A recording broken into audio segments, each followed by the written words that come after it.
Hi పిల్లలు. అమ్మమ్మ ముచ్చట్లతో మీ అమ్మమ్మ తోట జయంతి మీ ముందుకొచ్చింది. మీకు ఒక కథ చెప్తాను, వినండి. ఒకరోజు ఒక మణినాగు అనేసి పెద్ద నాగుపాము ఎప్పుడు శివుణ్ణి తలుచుకుంటా శివ శివ శివ శివ శివ అనుకుంటూ తిరుగుతూ ఉంటుంది. ఏదైనా ఆహారం తినాలంటే కూడా శివ శివ శివ అనుకుని ఏదైనా ఆహారం తినేసి మళ్ళీ శివ శివ శివ అంటూ పుట్టలోకి వెళ్ళిపోతూ ఉంటుందన్నమాట. అట్లా దాని రోజు కార్యక్రమము మణినాగుదనమాట. అలాంటప్పుడు ఒకసారి గరుత్మంతుడు ఆకాశంలో తిరుగుతూ ఉంటాడు.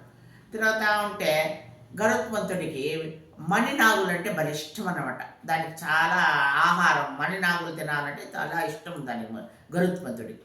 అప్పుడు ఆ మణినాగును తినడానికి ఈ గరుత్మంతుడు ఆకాశంలో నుంచి కిందకు ఆహారం తినేదని కిందకు దిగుతూ ఉంటుందన్నమాట.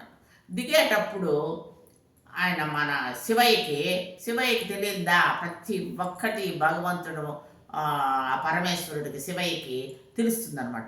అయ్యో, నా భక్తుడైన మణినాగుని ఈ గరుత్మంతుడు ఆహారం తినేస్తాందే, నా భక్తుడిని నా నామస్మరణ చేస్తా తిరిగే నా భక్తుడిని నేను కాపాడాలి అనేసి అనుకోని శివయ్య వెంటనే అక్కడ నందీశ్వరుడిని పిలిచి, నంది నువ్వు వెళ్ళి నా భక్తుడైన మణినాగుని కాపాడు అని చెప్తాడనమాట శివయ్య.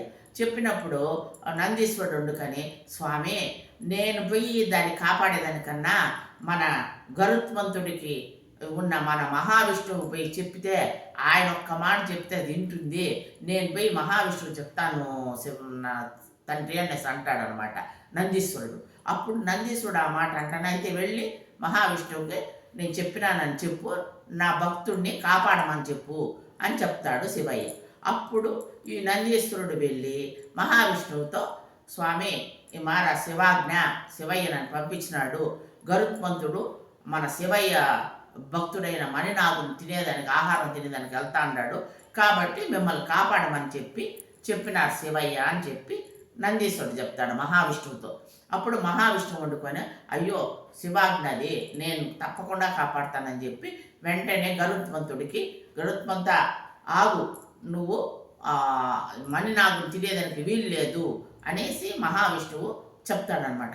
చెప్పేగాడికి ఈ గరుత్మంతుడు దాన్ని తినే దాంట్లో ఆతృతిలో మహావిష్ణువు మాట కూడా పట్టించుకోకుండా పైనుంచి కిందకి దాన్ని తినేదానికి దగ్గరగా వస్తాడని కోపం వచ్చి మహావిష్ణువుకి ఆ గరుత్మంతుల్లో ఉండే శక్తి అంతా క్షీణించిపోవాలని శపిస్తాడు.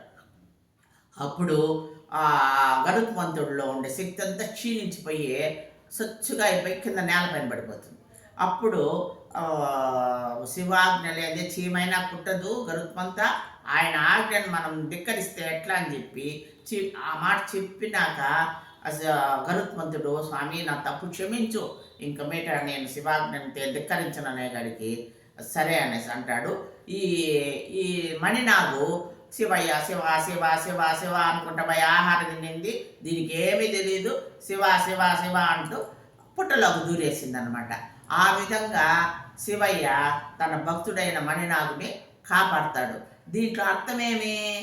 భగవంతుణ్ణి మనం ఎప్పుడు స్మరిస్తూ ఉంటే ఆ భగవంతుడు మనకి ఎన్ని ఆపదలు వచ్చినా చిన్న గొడ్డలతో పోయేదానికి గోరుతో పోయేటట్టు చేస్తాడనమాట స్వామి. కాబట్టి మనం ఎప్పుడు మన భగవంతుణ్ణి స్మరిస్తూ ఉంటే మంచిదని పిల్లలు చెప్తున్నాం. మీ ఇష్టం, శివ అనుకో, రామ అనుకో, కృష్ణ అనుకో, శ్రీనివాస అనుకో, అమ్మ లక్ష్మీదేవి అనుకో, దుర్గా అనుకో, భగవంతుడు మన కోటి భగవంతుడు. ఒక నామం మనం ఎప్పుడు కానీ తలుచుకుంటా ఉంటే ఆ భగవంతుడు మనల్ని ఎప్పుడు వెన్నంటే ఉండి కాపాడుతాడు నాయన. కాబట్టి ఎప్పుడు మనం భగవంతుడు స్మరిస్తూ ఉంటాము పిల్లలు. బాయ్.